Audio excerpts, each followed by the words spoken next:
we don't really want to tell you what to do. We just want to discuss what happens to women and men when they have sex. And we want to. Would you do it if you knew the risks? We're giving you a reason to understand why it's high risk and why you don't have to follow the social norms of Hollywood. We're protecting women. You risk getting bonded to someone who may or may not be as bonded to you. Guys, they do bond, but they bond a little differently, and usually that's more over time.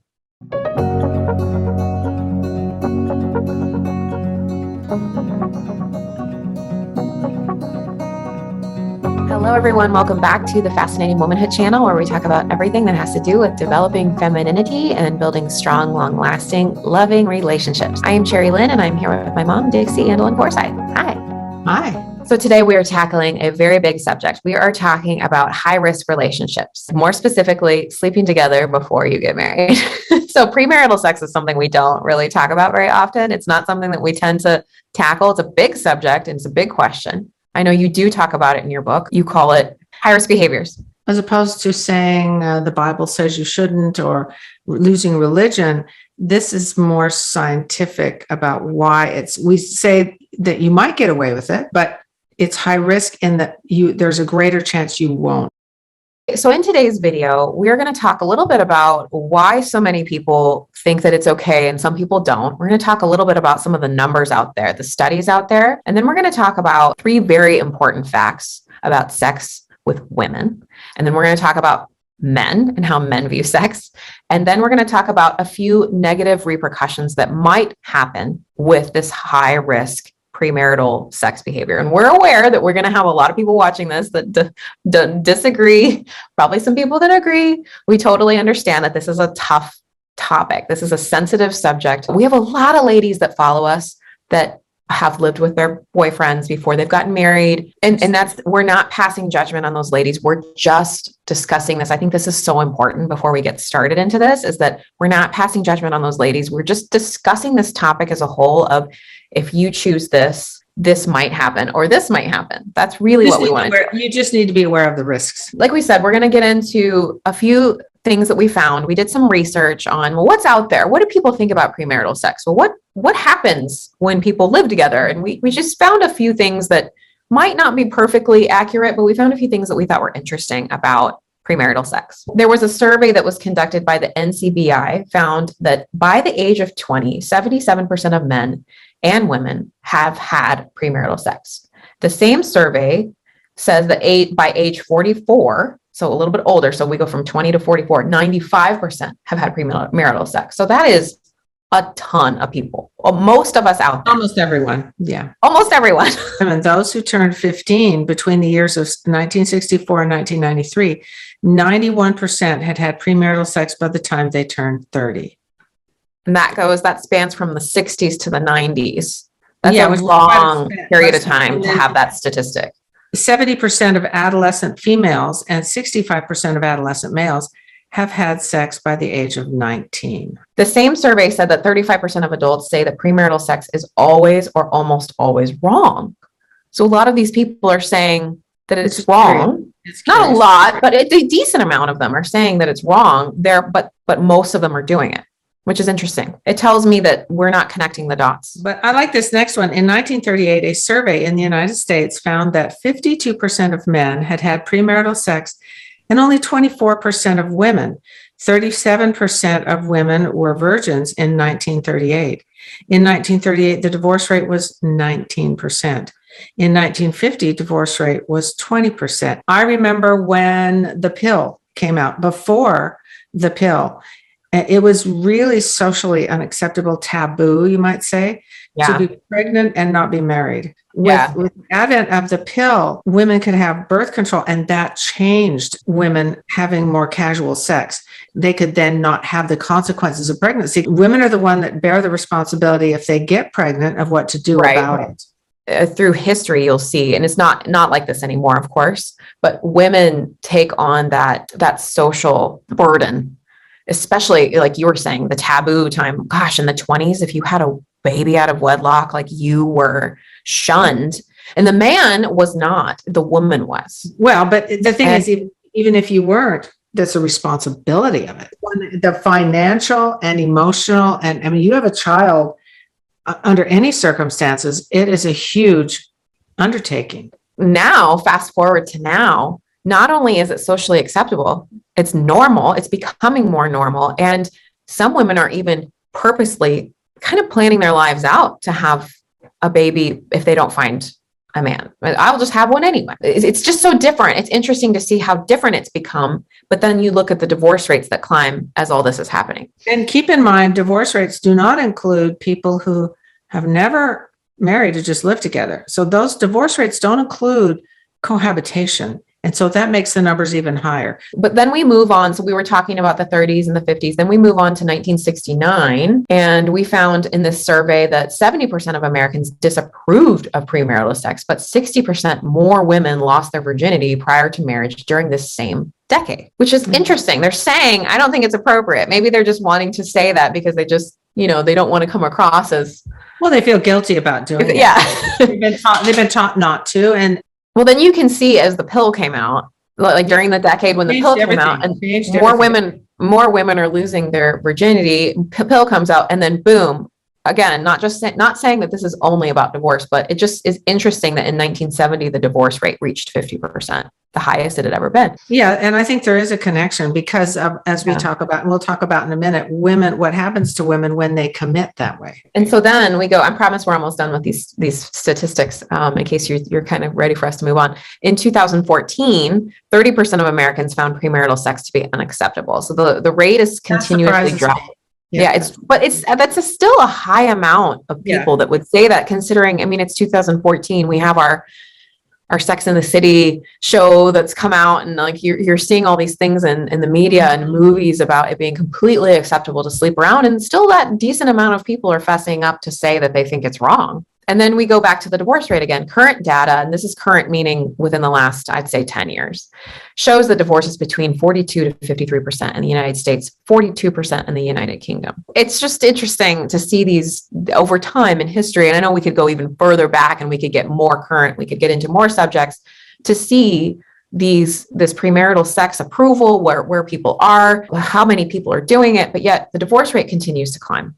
And it continues to be bad. We actually released an article about all of this. If you want to read the article, we can attach that to the video. But I love this quote that you put in your article that says, in our world today, the idea of being careful about sex before marriage is considered as antiquated as the corsets or coal-burning stoves of the Victorian era. Well, it certainly is in Hollywood. I mean, they portray it as though what you're waiting, and like you say, Victorian era stuff. And we're not going to say today, like, in this video, you shouldn't do it. You should absolutely wait. We're not trying to give any kind of definitive directions for anyone because everyone is so different. I know there's a lot of marriage gurus out there that will say, wait for monogamy. And then there's some people will say, wait for marriage. And there's so many different opinions, but we don't really want to tell you what to do. We just want to discuss what happens to women and men when they have sex. And we want to talk about what you're risking. Mm-hmm. So let's move into our 3 important facts about sex and how it impacts women and how it impacts men. Number 1, oxytocin is a chemical that your body produces. It's a pleasure chemical, but it's also a bonding one.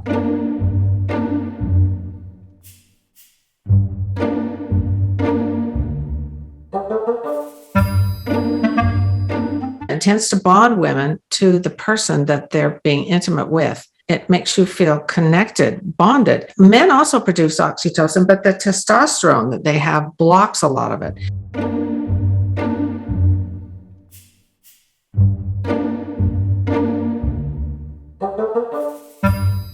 So that's why, in case you've ever experienced this, you can have this wonderful romantic night with a guy, and for him, it seems more transactional. He can be on to somebody else. And yet you think, yeah, but I thought we were in love. I thought we were connected. And this may be after several times, not just one time. That's why we say women risk their heart getting broken more easily because we bond quicker to those kinds of things than men do. For men, they do bond, but it's more over time as the relationship develops. They bond. It's not like they never bond to a woman, but it's not the same. Let me ask you this. I know lots of ladies. I have been in the workplace with a lot of women. I've had lots of roommates and lots of friends. Let me ask you this.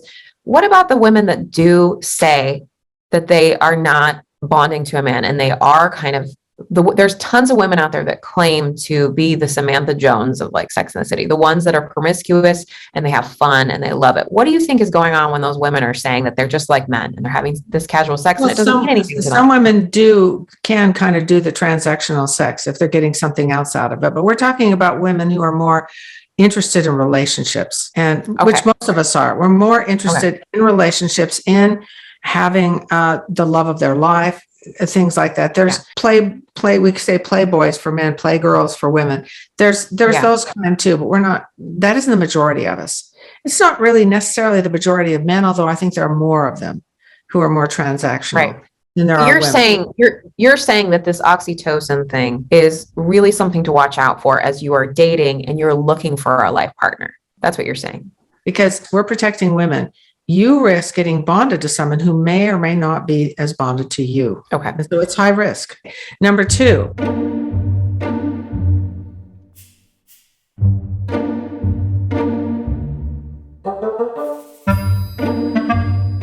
Our physical bodies versus their bodies. When we do that, we risk pregnancy. They do not. Sometimes if a guy runs fast enough, he can avoid his responsibilities altogether, and some do, as we know. Women also get more sexually transmitted diseases. What I didn't realize was that sometimes, like a woman can have a sexually transmitted disease where a man may have no symptoms. So I knew a woman that said that she found out her husband had been cheating on her for years with other men. And so she went to get checked for, she had like 6 or 7 STDs and she didn't even know that's what that was. And he didn't seem to have any symptoms, but she got them. So we risk pregnancy, and most of unwanted pregnancy is in unmarried, not married. Because when you're married, you tend to plan, or there's sometimes a surprise baby, but you know that that's a possibility, so you plan for it. And number 3, our connection to him versus his, that what we talked about before, the heartbreak.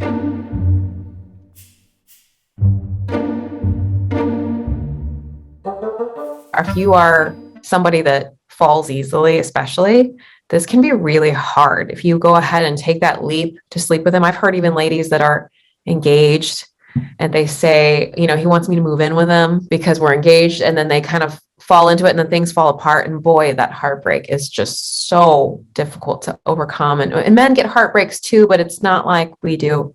It's not the same as us. The heartbreak is not the same. We're just not the same. And we're about protecting women because that's what Fascinating Womanhood is about.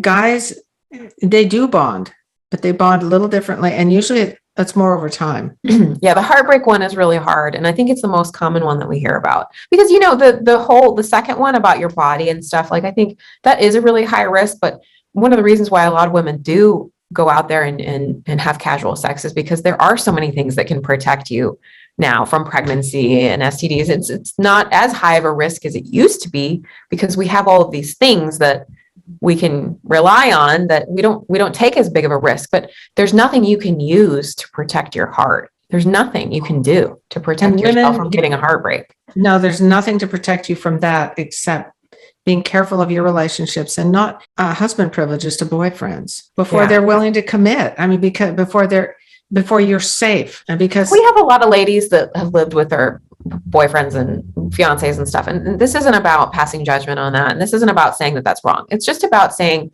if you go for this, these are some of the things you want to think about before you make that decision. That's all. We're saying it's high risk.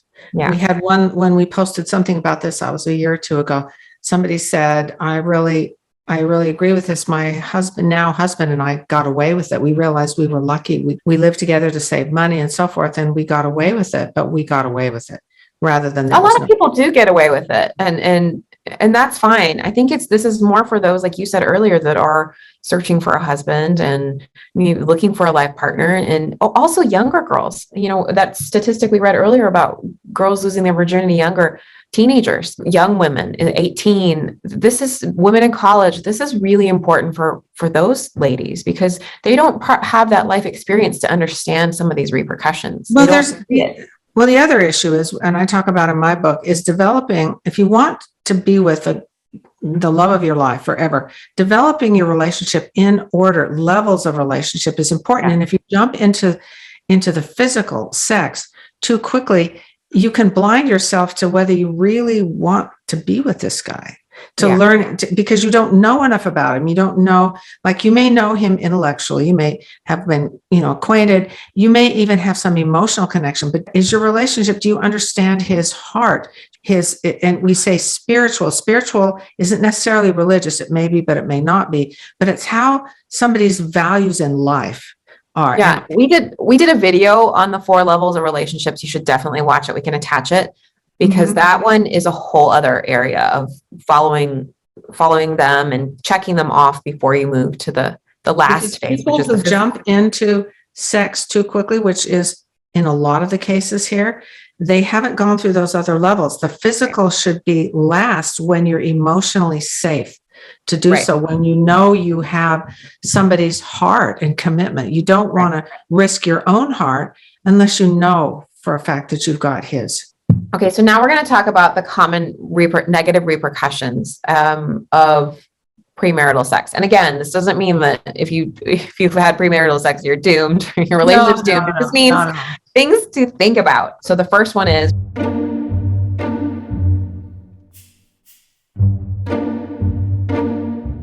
you've fallen in love and you've lost your relationship, or he's moved on to someone else, or he loses interest in you, or all of those things. It's devastating. It's devastating if you have to live through that. And losing somebody that you are in love with is just, wow. Especially if you've given yourself to him. Right. Because you're that oxytocin, you're connected. There's a bond there. It doesn't break real easy. The second one is, you might not get commitment from him, meaning husband privileges. You might not get marriage from him.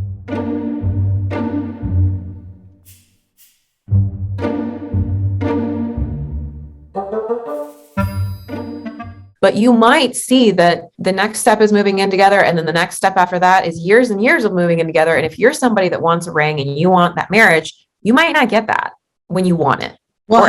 Well, speaking from working with Bob all these years, how many times have I seen women come in and they say, they talk about their fiance, and it's their fiance they have 4 children with. They've been engaged for 16 years, and they're thinking, how come he won't commit? How come he won't commit to me? And why doesn't he get married? He may have everything that he wants right now. The next one, you might bond with a guy that you regret. The wrong man. That happens a lot.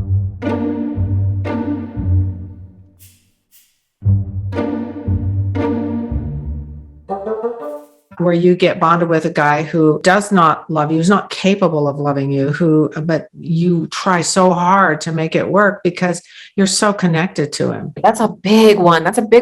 Just because you have a ton of chemistry in bed, and that is just floating the relationship along. But then there's other things that aren't really but the sex works.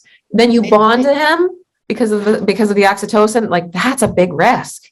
Well, not only that, double that with the women, many women who then have a child. Maybe they even have a child with this guy, and they think, I can't get out because now we have a child together. So they try even harder to make their marriage work. And even study Fascinating Womanhood, when actually if they could go back in time, they'd probably not date that guy in the first place. And they're trying to make it work because we're so relationship and family oriented. We try so hard. I mean, how many times have you heard, maybe there's women that you know out there that have done this. They've slept with somebody way too quick. Boy, is the chemistry amazing.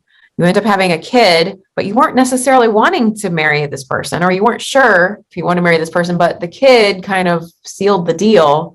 Then you marry them, and then you get into this kind of storm of, we aren't really meant to be together, but gosh, the chemistry's so good. That's not why you get married. And there's so many women that fall into that, not saying that they're bad, just saying that this is something that we as women, we're sensitive. And so all these things we've talked about today, these are high risk choices that we're making. We're trying to do is show you where the risks are. You make the decision. You might get away with it, but it is high risk. Would you do it if you knew the risks? Maybe, maybe not. But you definitely don't want to get bonded to a guy you will regret. There's one more repercussion that we want to discuss. The last one is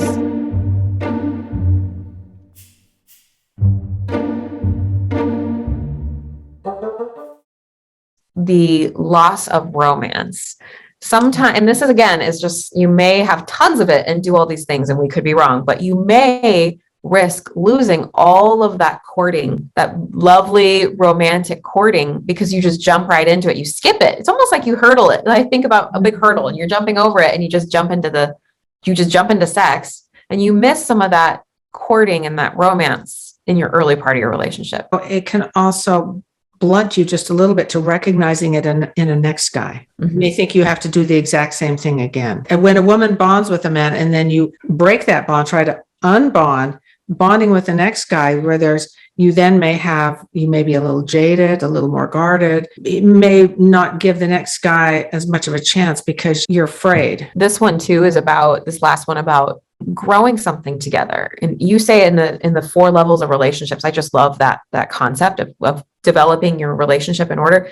Growing something together is something that you will keep forever. If you just jump into bed with someone and then you end up marrying them, and then you are lucky enough to be married to them for 50 plus years, you won't have that to look back on, of that time where you grew your relationship in the beginning and you went through those stages. You won't have that. You'll have to go through that through marriage. And that can be tough. And not saying that it will be a disaster per se, but that can be really tough. It might make your marriage harder. It might make things more difficult for you. Don't you want things to be a little bit more peaceful, easier as possible on you? I mean, marriage is already hard. Why make it harder by skipping some of these things and jumping to these other stages that you're not ready to jump to? We're just trying to minimize any of those difficult, unpleasant, painful experiences. Fascinating Womanhood, you don't have to look back and say, I wish I had known. I would have done this if I had known. So we're giving you a reason to understand why it's high risk and why you don't have to follow the social norms of Hollywood. Hollywood is Hollywood. It's not real. It's not real life. Now, I do have to say before we finish, we get this question a lot. What about physical intimacy that isn't sex all the way? What about toying with sex, tiptoeing with physical things? Is that included? Are we just talking about sex? Are we talking about everything? That can be pretty detailed. Like, what do you mean? And I could sound naive, which I'm not. Anything that involves sexual stimulation to a high degree is high risk.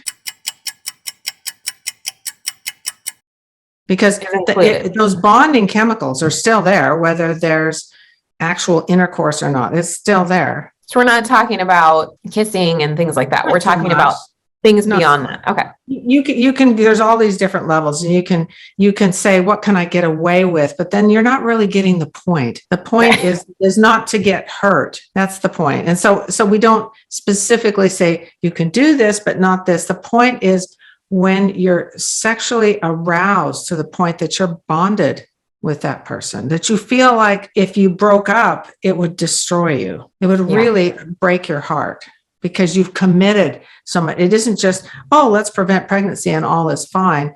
There's so much more to that. There's the bonding chemical. And when you feel like, but I thought we had a relationship. I thought we were together. I thought we had. And that's going to be potentially different for everyone in a way. Like a younger girl might see like a makeout session as, you know what I'm saying? Like a younger girl might see it as a virgin, especially might see that as that bonded you, even just making out. Yeah. We're not all the same. There's billions of us in this world. We're not all identical, but there's so many similarities. We all produce oxytocin, and there's certain things that are high risk. And that's what we're highlighting. It's the high risk. And you only know how high risk it is for you. Well, thank you for answering that. And thank you for answering all of these questions today. I know this is a sensitive topic, and it's not our favorite topic. So I can just see all the comments, like, because YouTube is just like millions of people watching and just see them all coming. That's fine. Bring them on. That's fine. Bring on the comments. But this is just something that, Fascinating Womanhood has been a successful set of principles in saving marriages for decades and decades. So this is just something that it's high risk. I stand behind high risk. No one can say it is not high risk. It is high risk, and you might get away with it. Just be forewarned. We're trying to protect you and your life and your future to be the happiest, and find this man, your dream guy, and have this lifelong love affair romance with the guy of your dream. Yeah, there's a reason why at the beginning of every single video we do, we say we're developing, our channel's about developing femininity and growing strong, long-lasting, loving relationships. That's why we're touching on this today, is because this is part of that. This is part of growing a strong, long-lasting, loving relationship. Just be buyer beware. Yeah. Yeah, exactly. And if you're watching out there and you have done these things, you made these mistakes, it's okay. It's just, we're just talking about it because we want there to be the awareness, especially for those that don't have a lot of experience in this area. And for those that are looking for a husband, this is for you. This video is for you. So thank you everyone out there for watching. If you have any questions, we try to answer every single question if we can. We definitely read all of the questions. So drop those down below and let us know that you are watching and that you're here with us. We are here every week, so check back with us next time. I'm attaching all of Dixie's books. If you haven't read Dixie's books, you have to read them to understand all of our principles. This is just one of the many fascinating womanhood principles that you need to learn about. We also have a book that is just for singles called Fascinating Girl. I'll attach that book down below the video. Check that one out. And you can also check out Dixie's book, Timeless, Fascinating Womanhood for the Timeless Woman. That book is great for everyone, and that's attached to this video. And we'll see you next time. See you next time. Stay Bye. confident. Bye.